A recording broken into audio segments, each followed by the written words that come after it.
like One Direction or like a K-pop group, like where there's a member for everybody sort of vibe. Like Oh I feel like yeah, that's yeah. one of the appeals of Tiger Balm is like there's someone for everyone in this group, I think. Yeah. You know? I also think it's our uniform. We all wear this like sort of punchy mid-century red, chili gumbo red. And Chili. because we all wear the same color, I feel like we look like we're all playing for the same team. Maybe that's what it is. Kind Yeah, of like a that's- Kiss situation minus the amazing makeup.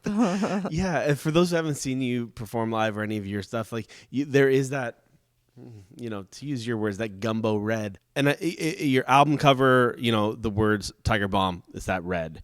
A lot of your videos, a lot of your promo is that red. I got to know, like, how did you come up with that idea? I think it's amazing. I think it brings a lot together. I want to know the backstory on that.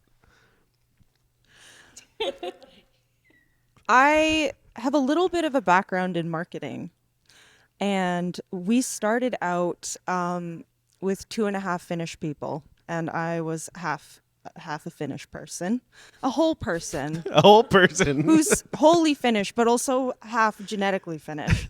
And then there were 2 other Finns in the group who were related, actually. And when I started adding Asians to the group and Asians started to sort of join, I was like, wait a second, there's something happening here. This is unique. And I'm not very like culturally informed, so I wasn't aware of K-pop at the time. And I was like, this is so cool. Like, we're all Asian, like femmes, gender minority. And I've always had a hard time connecting with my Chinese heritage. So I think I resolved that deeply psychological issue through marketing.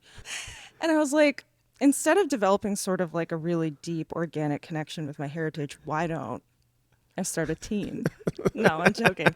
Well, we were brainstorming ideas for the band, and I was really excited that we were all sharing certain like identities, intersecting identities. And so like I grew up with Tiger Balm, the ointment. I was actually just lactose intolerant, and I didn't know it at the time, but I constantly had a stomach ache because it was the 90s, so milk culture was like big milk. Oh yeah, was they, really they pushed milk. Milk was pushed up my on mom us. was like, if you don't drink this, you will die. I knew about osteoporosis from a very young age.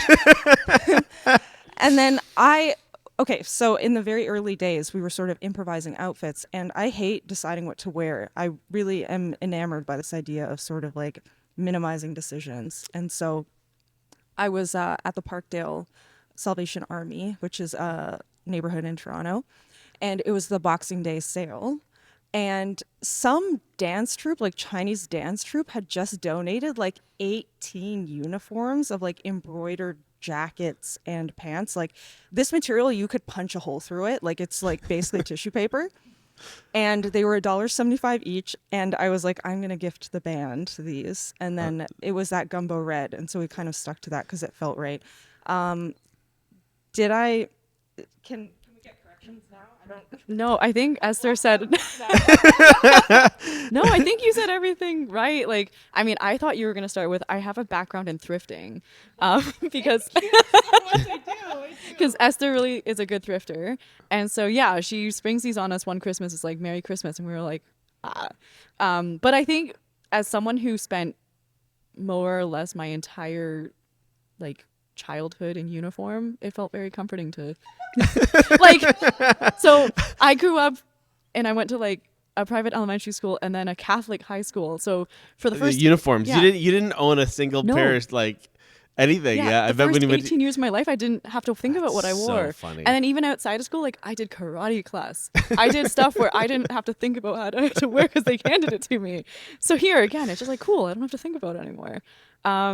I will say I found one of those sets on like Etsy a couple months later for like a obscenely gentrified price. So Esther really got us a good deal. Nicely done. I was gonna say, in thinking about my relationship to uniforms, I started playing music in a marching band, Oh so my gosh. highly uniformed. Yeah, but I think something that Esther touched on, which is really important to the ethos of our band, is that like we do have this uniformity in the sense that we all wear the same clothes, but now we have imposed all of our own style and shapes and silhouettes onto this red uniform. And I think Yeah. that we did start in a position where, like, I think it was rare, I can speak for all of us, that it was rare for all of us to be in a room with only like East Asian femmes who all had very similar upbringings in certain ways and were kind of starting in the music industry and then trying to find our place. And so in that moment, like having a sense of team or a sense of like building trust with each other was really important. And as we've been a band for 5 years now, 6 years now, yeah, for an eternity now. After an eternity, you really develop a sense of trust with one another, and I think we've like the outfits are kind of like a metaphor for how we've grown to individuate but still have this common ethos and shared bond with one another. Yeah.